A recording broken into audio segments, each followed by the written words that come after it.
Good evening and welcome back to another episode of The Longing, where tonight we're going to be continuing to read, I nearly said Moby Dick, but we're not reading Moby Dick, we're reading Thus Spoke Zarathustra, the second part of the second volume. I think I've got it ingrained in my head that it's Moby Dick, but it's not. So, let's begin. But of time and of becoming shall the best similes speak. A praise shall they be, and a justification of all perishableness. Creating. That is the great salvation from suffering, and life's alleviation. But for the Creator to appear, suffering itself is needed, and much transformation. Yea, much bitter dying must there be in your life, ye creators. Thus are ye advocates and justifiers of all perishableness. For the Creator himself to be the newborn child, he must also be willing to be the child-bearer, and endure the pangs of the child-bearer.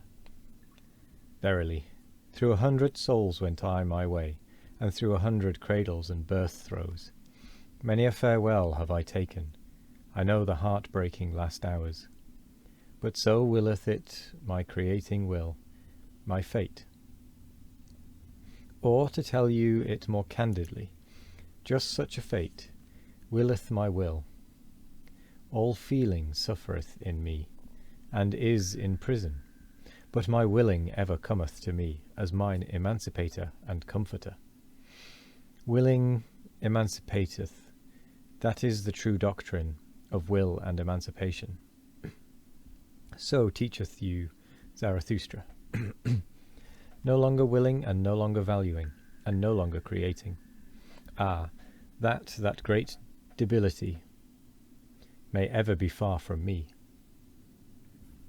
And also in discerning do I feel only my will's procreating and evolving delight. And if there be innocence in my knowledge, it is because there is will to procreation in it.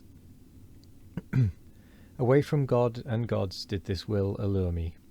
What would there be to create if there were gods?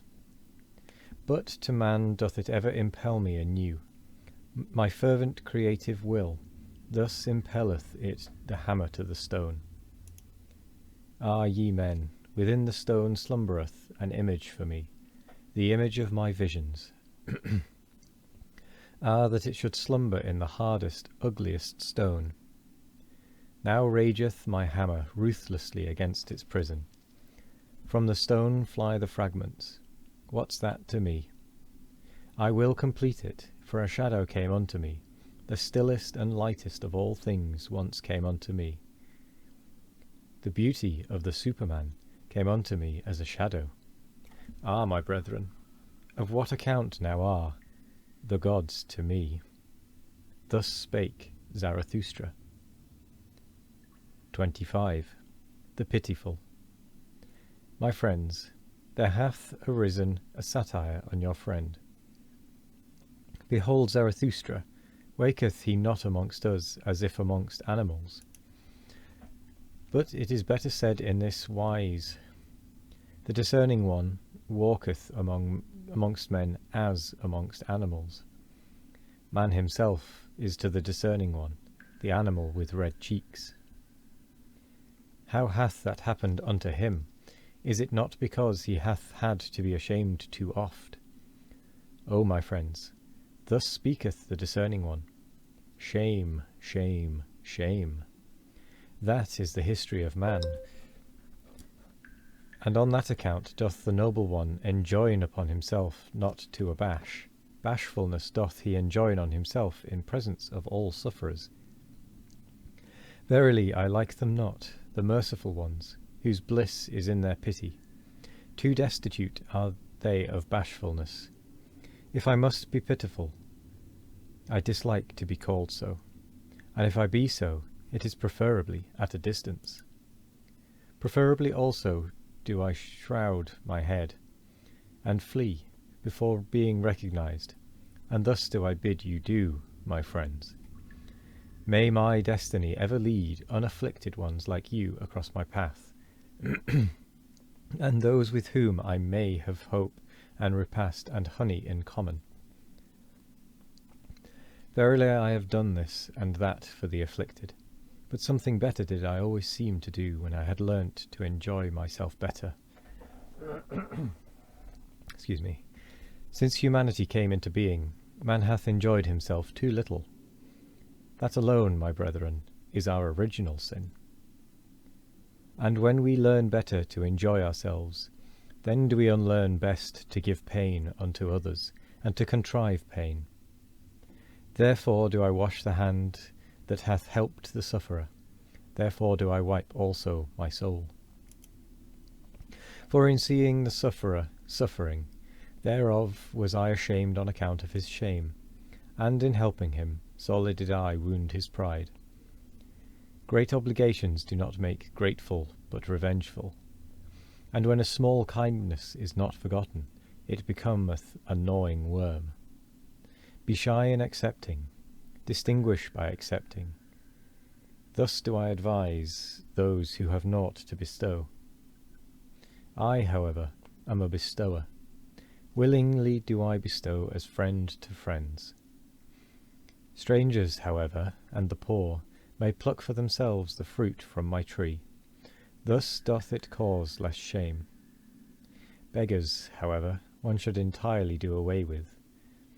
Verily, it annoyeth one to give unto them, and it annoyeth one not to give unto them. And likewise sinners and bad consciences. Believe me, my friends, the sting of conscience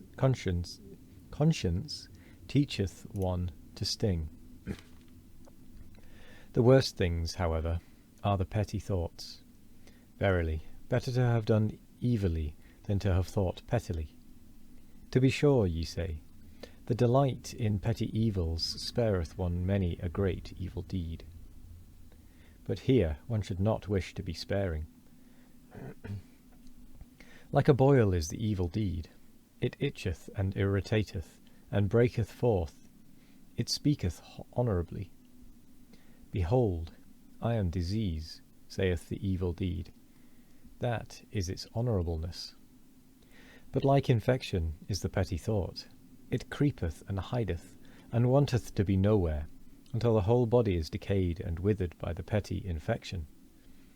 To him, however, who is possessed of a devil, I would whisper this word in the ear. Better for thee to rear up thy devil. Even for thee there is still a path to greatness. Ah, my brethren, one knoweth a little too much about every one, and many a one becometh transparent to us, but still we can by no means penetrate him. It is difficult to live among men, because silence is so difficult. And not to him who is offensive to us are we most unfair, but to him who doth not concern us at all. If, however, thou hast a suffering friend, then be a resting place for his suffering.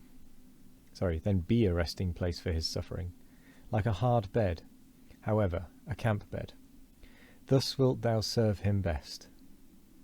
And if a friend doeth thee wrong, then say, I forgive thee what thou hast done unto me, that thou hast done it unto thyself.